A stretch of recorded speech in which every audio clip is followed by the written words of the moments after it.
Hey guys, Dan here with Dan Reviews It, your movie reviews for the week. We have movies from all over the map in terms of where you can get them this week. First up, we're going to talk about The High Note, which was supposed to be theatrically released about a month ago.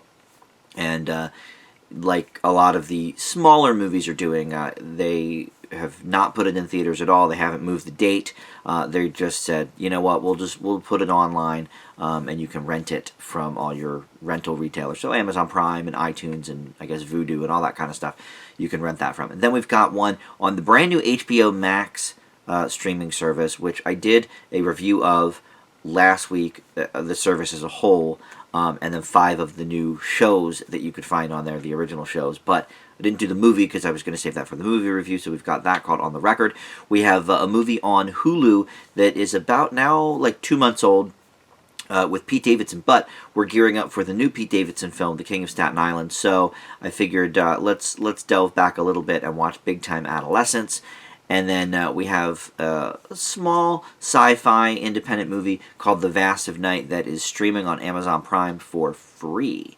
So a bunch of new ways to get stuff these days, you know. But first, we're going to start with The High Note. This is, you know, the highest profile, I think, of all the movies this week. This was supposed to go to theaters, like I said, but they decided to put it on online instead. And its Focus Features is the one doing it. But they're doing the same basic model that Universal and Warner Brothers have been doing with their films. It's going to be $20 to rent on Amazon. No option to buy at this point, but you can rent it for $20 and you have it for 48 hours to watch, you know, as many times as you want, or you could stop and start or whatever. So, and this stars Dakota Johnson and Tracee Ellis Ross mainly. Tracee Ellis Ross plays Grace Davis, who is a superstar singer, but hasn't had a big hit in, they don't really say, but a while. You know, they've done the greatest hits, they've done the live album, they've done the live greatest hits album, and so what is her next move? I think of her kind of in the same vein as, I don't know, maybe a Mariah Carey type, in terms of like how long she's been around. Like, you know, Mariah Carey got big in the early 90s, was huge for about 15 years, and then in the last 15 hasn't really had a whole bunch of huge hits. Of course, you know, the Christmas song recently went to #1, but that song is 25 years old, so can't really call that a new hit. So I think of her kind of in that vein. And age-wise, Ross is a little bit older than Mariah Carey for sure, but probably not by much. I mean, Mariah's in her 50s at this point. So, and then Dakota Johnson plays Maggie Sherwood, who is her assistant, basically her new-ish assistant, and trying to figure out the ropes of the biz. But she really dreams of being a producer, and so as Grace is in meetings with some of her, her people, her executives, her record label, whatever, including, Ice Cube as a lifelong friend that's been on her team for a long, long time. And June Diane Raphael plays Gail, who is sort of, I don't know, sort of like a hanger-on, really. I mean, they're buddies, but she tends the house, I guess. But other than that, she doesn't really have to do with the music side of things. But anyway, so Maggie takes it upon herself to sort of produce one of the tracks for Grace, and she ends up really liking it and saying, you could maybe be a producer, da-da-da-da-da. But first she kind of sets her up with all these things to do as an assistant, and if she can't even do them, how is she going to do a producer, or be a producer? And at the same time, we also meet David Cliff, who is played here by Kelvin Harrison Jr. I did not recognize this person, but he plays an up-and-coming singer-songwriter that Maggie just sort of meets by happenstance, kind of falls for him, but at the same time lies to him and says, I'm a producer, I work with people, maybe I could produce your record. She tries to pull a few strings to get him on Maggie's tour, etc., etc. So this is basically I don't know what you would call it, a romantic comedy drama, I guess. I mean, it's a lot of things. I mean, it's not really a musical because there's some singing in it, but there's some songs in it, sung by the musical characters. It's not like people are busting into song like in Hairspray or something. But so it's sort of got a musical lean to it, certainly from the themes of the movie. But I would say probably more of a romance movie maybe than anything, but also a movie about friendship. And also it's got a few laughs. It's a little bit light, but it's also a drama. Which is the problem with the movie. I mean, this movie is everywhere. It's trying to be everything to everyone, and not doing any of it particularly well. It definitely has moments, and I can't say I was bored with it. And look, Tracy Ellis Ross, I love her on Blackish. I loved her on Girlfriends. She's a great actress, and she's Diana Ross's daughter, so of course she can also carry a tune pretty well, if you didn't know that. So, okay, perfect choice, I think, for this movie, because she's not really a movie star at this point. We've maybe seen her pop up in a few movies here or there, but largely I would say Tracy Ellis Ross is a TV actress. So if you're going to sort of make your foray into a starring film role, a music piece seems like the way to go, I guess. And Dakota Johnson, look, I like her. I liked her before 50 Shades. I like her after 50 Shades. 50 Shades was okay. The first one, the second and third were horrible. But I don't think she shows a lot of range. That's something I've been, dealing with a lot the last few weeks. People that I don't really think have a good range. Anna Kendrick is one of them, speaking of the HBO Max thing I did. Because she stars in one of those original shows. I don't know. Dakota Johnson's fine. I think she showed us the best range in Peanut Butter Falcon, but even then, I don't know. It was a little more dramatic, maybe, but I don't know. I think she's cute. I think she's, an okay actress. I don't think she's reinventing the wheel here, but she goes pretty well toe to toe with Ross, because again, Ross is more of a TV actress, and I think isn't a seasoned film vet. So I think their energy kind of matches each other. But this movie takes a lot of familiar beats, doesn't really do much with them. They try to have this big reveal at the end that I definitely called, and I'm not usually one of these people that's like, oh, this is definitely going to happen. But here it was like, it was beating me over the head. It was so obvious. So, everything about this movie was just pretty standard. And it's all over the place. It is feel good. I'll give it that. It does have a sort of old school movie vibe where, by the end of it, you do feel kind of good. Bill Pullman has a supporting role for the last 20 minutes as Maggie's dad, and we never really get a full story on him. But they kind of want us to know everything about his character right away, even though we know nothing. He likes records, and he has old records around, and he is a DJ, or was a DJ, or something. I guess is a DJ, but on what? On a pirate radio station, it seems like? Nothing is really, clear-cut about that. So there's certainly some script problems. But, look, when you try to be everything to everyone, you're going to, I think, miss the mark in most aspects. And it does it here as well. But because of that, nothing is horrible either. It's all just very standard, very rote. So for that, I'm going to leave the high note with a C. It might deserve a C+, I don't know, but it's so very generic. I think C is the most, generic grade, really, I can give a movie. So let's just leave it there. It was all right, but nothing really more. So up next, we're going to move to HBO Max and talk about On the Record. This service just launched within the last week, so you can do the trial for free for 7 days, and then it's $14.99 a month after that, which is why in my Is HBO Worth It video I said no, it is not.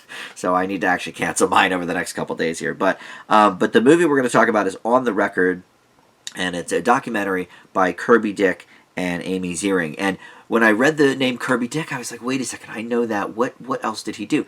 Well, he did, among many other documentaries, he did This Film Is Not Yet Rated, which I did a video about like a month ago, just solely about that movie because, about how the rating system, I think, is messed up and everything. So, he clearly knows his way around a documentary, and him and Ziering have teamed up a few different times to do some different things, and all in the documentary world, So this one, is basically about the Me Too movement, and specifically Russell Simmons of Def Jam Records. We've had a few Me Too things pop up in documentary form. We have Leaving Neverland. We had the R. Kelly stuff on, I guess it was Lifetime or something.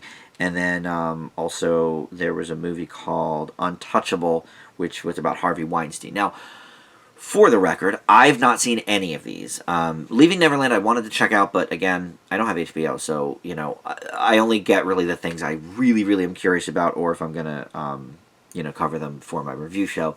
And the R. Kelly stuff, I don't have cable, so I never watched any of that stuff. So, but obviously, I'm well versed in the Me Too culture. I'm kind of a pop culture junkie, so I've been following that for a few years now. And this is mainly, like I said, about Russell Simmons, who, if you don't know, was one of the instrumental people in founding Def Jam Records. Maybe he was the sole founder of it. I'm not positive, but and that goes back to the days of Beastie Boys and some of the early rap stuff, and then moved into a lot of very, very popular rap artists. Def Jam became one of the top hip hop labels out there. So that's a little background. And we get about 5 or so minutes, maybe more, of background on Russell Simmons on Def Jam Records, along the way. But this also is sort of focused a little bit about this New York Times article that came out in December of 2017 about the people involved. And so the main... there's a couple main people, I guess, really in this story. We kind of follow their stories along the way. But I would say the main one would be Drew Dixon. We spend, I think, the most time with her, and I wouldn't even say I think the most time, definitely the most time with her, because she not only worked at Def Jam and has a story to tell, but after leaving Def Jam because, Simmons... allegedly, I guess, raped her. And I say allegedly because no charges have ever been filed. But, I don't know. Look, any documentary, I think, probably wants you to lean one way or the other. But with everything going on with Me Too, I mean, I think there's a lot of women interviewed for this that have pretty much the exact same routine, the exact same stories. Russell had a pattern, kind of like a lot of these other guys. So, okay, that's neither here nor there, I guess. I mean, if you don't believe in Me Too, or if you're like, oh, women don't get raped, or whatever, then this movie's not going to be for you anyway.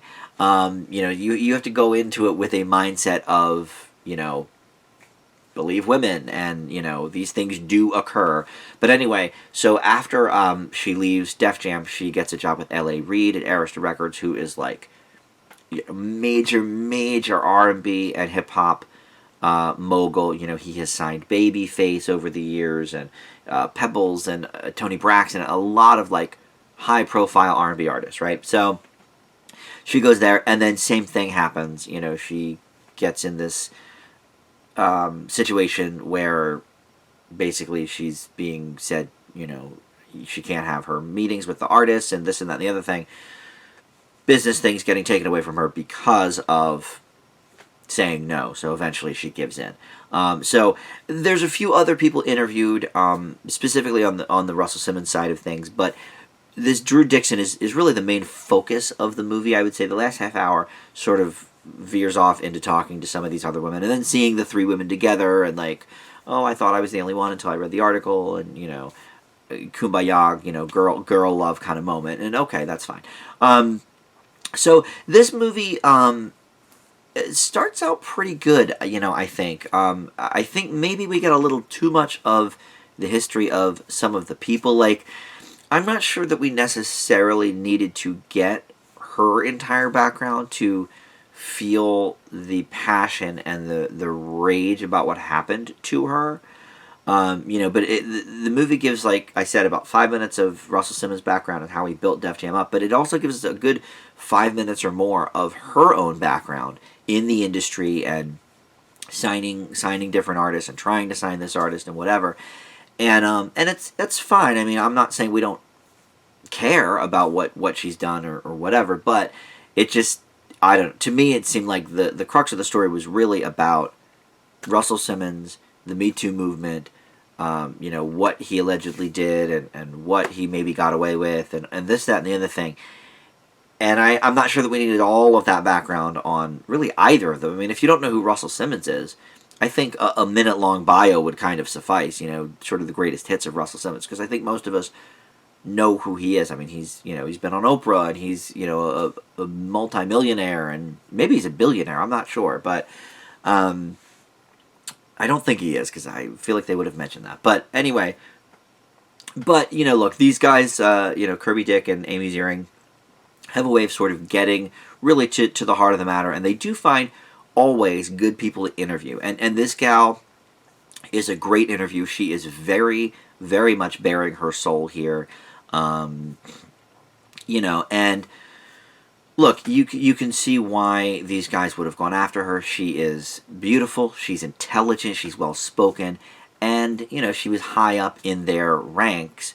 So they would be like, well, she's not going to want to, lose her job over this, so she's going to put out. So it's like, you could see all the pieces coming together through her interviews. So yeah, I think there were better ways maybe to flesh out the story, maybe do more time on the other gals too, and sort of get everybody's story, rather than so much background. Because it's not a long movie. I think it's really only an hour and a half, right? 95 minutes. Okay, so 10 or 15 minutes of that is probably, maybe not that long, maybe 10 to 12 minutes is sort of building up who Russell Simmons is and who Dixon is. What's her first name? Dana Dixon? Drew Dixon. But I think some of that could have been cut out to give more time to some of the other victims here, for a more well-rounded story, I guess. Otherwise, why not just call the movie like, Dixon v. Simmons, or something like that. So I think maybe they missed a little mark there. But overall, this was a pretty decent documentary. I'm going to give On the Record a B+.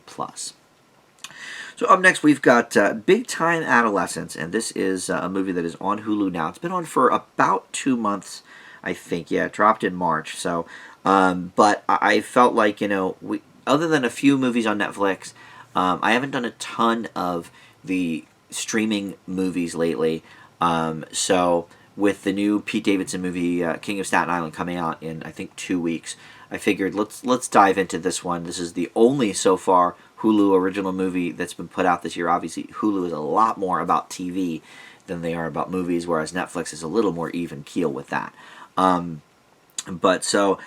It stars Pete Davidson as the former boyfriend, Zeke, of this kid's older sister, and the kid is really the main character. Griffin Gluck plays Monroe Mo Harris, and after the breakup with the sister, him and Zeke still are hanging out, and at this point Zeke is in his, they never really say, I don't think, but he's in his early to mid-20s. He's probably 22, 23 at this point, and Mo is 16. So he's getting into some trouble with the Zeke character. John Cryer plays the father, who is almost unrecognizable until they really give him some scenes. Because at first he's in the background a little bit, sitting at the kitchen table, but he's got a shaved bald head. He looks a lot older now. I stopped watching 2.5 Men, in the 4th season, so I really haven't seen much of John Cryer in the last 10 years, I suppose.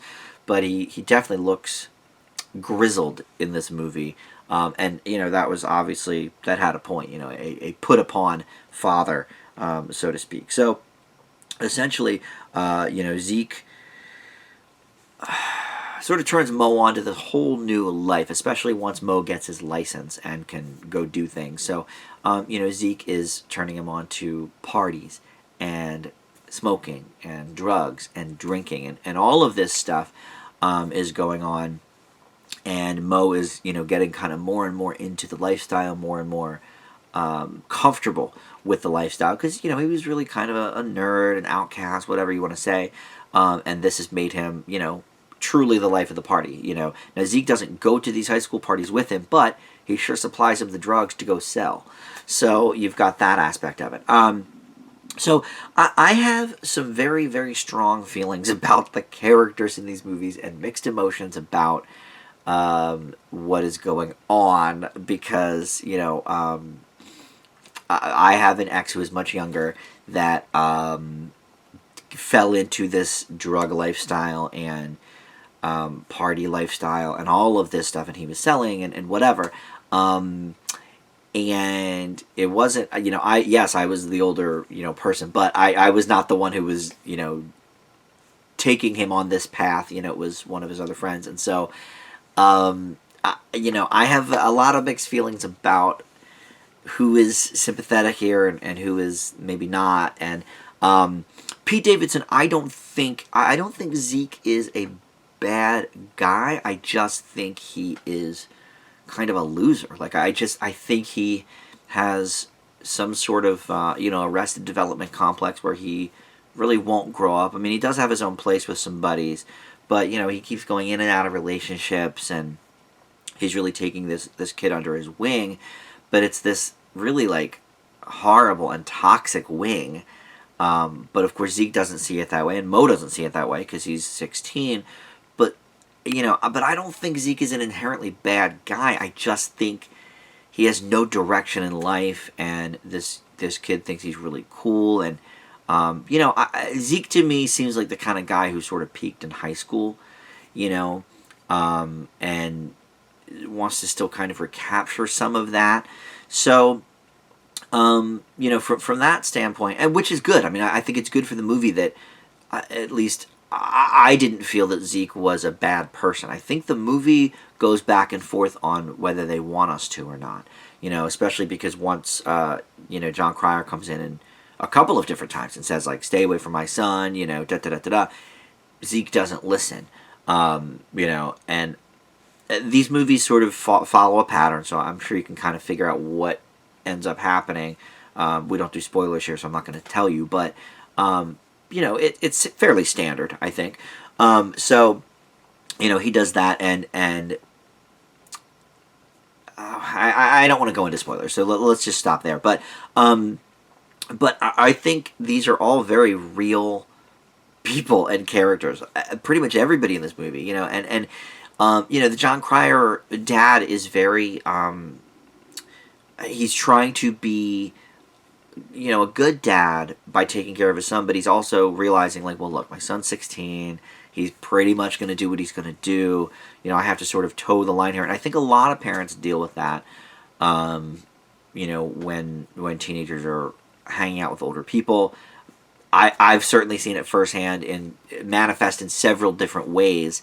And having somebody like Zeke who is so sort of problematic for a parent, I think is hard. So I'm also sympathetic to John Cryer's character. I'm sympathetic to a lot of people in this movie. But more than that, this movie does hit the right comedy notes. I think Pete Davidson is very limited in his style. I think on SNL he does okay with certain things, bad with other things, and he breaks character a lot. He laughs a lot, which I never really get that much into on SNL. I mean, Jimmy Fallon used to do it every skit he was in, and I found it very annoying. So look, I don't think he's even top 5 people on SNL right now, or top 8 even. I think he's probably one of the worst people on SNL right now, but he does some good things. And I think that generally he's probably a good guy, but he obviously has a lot of, mental issues, and then he lost his dad in 9/11, which obviously when he was, 3 or whatever, he was very young. So, I mean, that obviously, builds to that as well. So, but I think if we keep giving him roles in this sort of wheelhouse, I know it's funny to say since I was just saying like, oh, Dakota Johnson can only really do one thing. All right, that's fair. But if you keep Pete Davidson in this sort of Pete Davidson motif, I think he could carve a little career out of it. I mean, Chris Farley I didn't think was very versatile, and Chris Farley had a string of hit movies until he died, and I think that this could be the same for Pete Davidson, because King of Staten Island seems like a similar character here, and he also, the character in King of Staten Island, loses his dad, early on from firefighting, I believe. So, okay, we get it. You're basically playing Pete Davidson, but he works in this wheelhouse so well. As long as the writing is there, I think everything else will fall into place. So I actually really enjoyed this movie. I thought the characters were real. I felt some sympathy for pretty much everybody in this movie at one point or another. And I did laugh a handful of times. And I'll tell you what, this weekend, with everything going on around the country, it has not been that easy for me to laugh. So for me to put this movie on, and really get a few hearty belly laughs from it, as well as many sort of more minor chuckles, that's a success. So I did enjoy this movie. Big Time Adolescence gets an A- from me. Which I'm shocked by. I really didn't think I would like it, just because I'm not a huge Pete Davidson fan. But all right, so next and final is The Vast of Night. This is free if you have Amazon Prime. You can stream it right now, so kind of cool there. This is a low-budget sci-fi movie directed by Andrew Patterson. It is his first feature film, and essentially it really involves two main characters, I suppose, and sort of branches off from there. But Sierra McCormick plays Faye Crocker, who is a teenage gal in the marching band, but she also works the switchboard at this, facility. This takes place in the 1950s, by the way. So she works, the thing where you take the wires out and put the wires in other places to connect the calls and stuff. And she's a radio fan. She listens to this radio show from her buddy Everett on very small scale radio station, I guess. But she hears this weird noise interrupting the broadcast, and he doesn't hear it. So she calls him and she's like, "Hey, do you hear this thing?" And so she kind of plays it for him, and he's like, "No, I can't hear that in the studio." You're like, "That's going out over the air." She's like, "Yeah." So he basically puts the call out to anybody that recognizes this weird tone, and he gets a call from a local older man. Who basically explains to him, like, "Oh yeah, this is, I heard this long ago, this is, an alien type frequency." Sort of explains what his experience with this tone and this frequency is, and the movie goes from there to kind of investigate. So it starts us off with a Twilight Zone type motif. It starts out with, a grainy picture on a classic, like 50s style, like sort of circular TV. And it has a voiceover similar to that of a Rod Serling, and sort of explains the story. And then it's called Paradox Theater. So basically, the movie is sort of framed as an episode of Paradox Theater, and goes from there. And we switch back and forth a few times to that motif, but there's no doubt of kind of where we are. We're in the 50s. There's a lot of clues to that, and then. As the story progresses, we learn more about these two characters, and also some of the people that Everett is interviewing.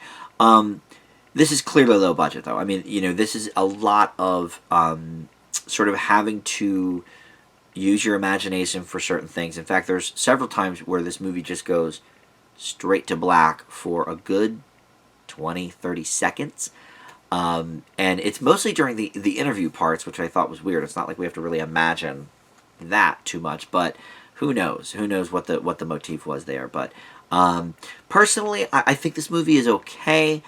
I think it would have been better served as an hour-long episode of The Twilight Zone, or some similar program.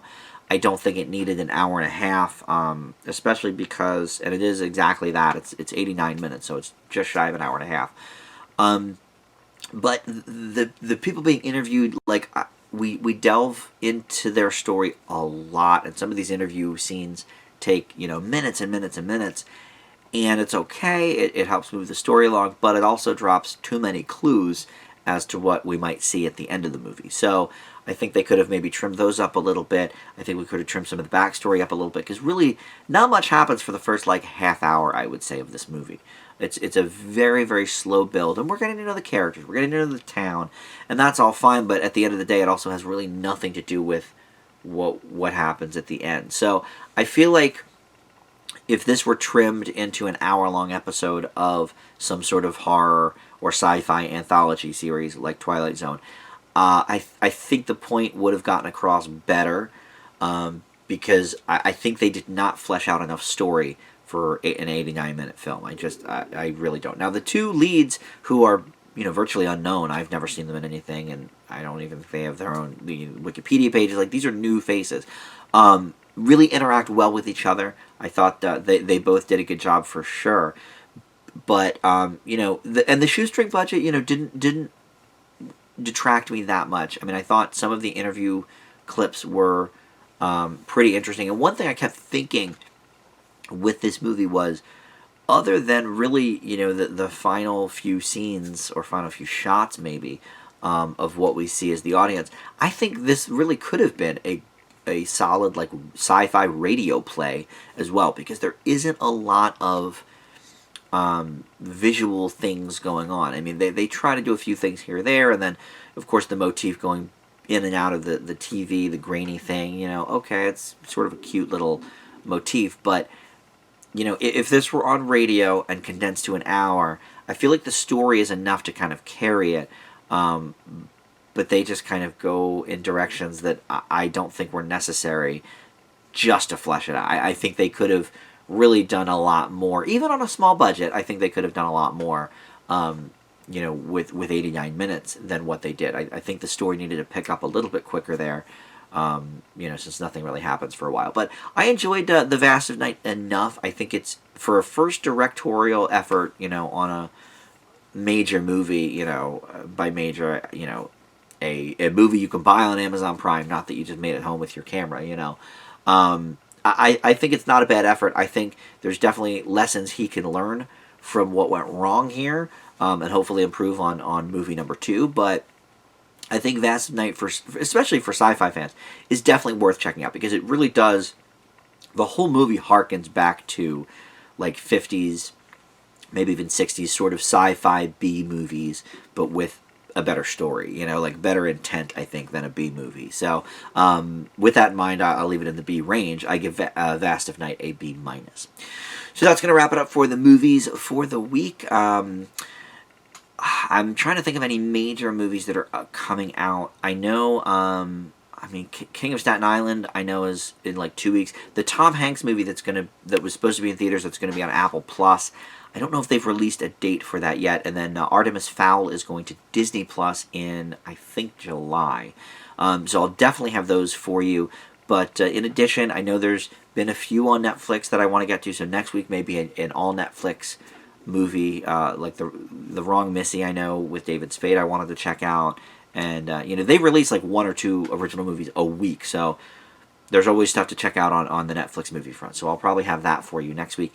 And then since we did HBO this week, HBO Max, for the Is It Worth It thing, I will have a normal TV news and reviews for you this week too. With quarantine being basically over, like the stay-at-home orders have been lifted and stuff, I'm not doing videos every day. In fact, this is my first one for a few days. But I do have a Frasier Friday. Our final Frasier Friday will be going up this week. I'm going to be talking to Tim, doing the Dan Does Disney bit, for Song of the South, which this week specifically should be very interesting, because obviously my thoughts are with race relations right now. So that will be an interesting watch, I think. And then some other things. But with the Connors being over, with the Masked Singer being over for the season, I think we'll pretty much stick to probably 4 or 5 videos a week whenever I can get to them, and we'll do it that way. So, but thanks so much for watching, and we'll see you back here next time. Bye.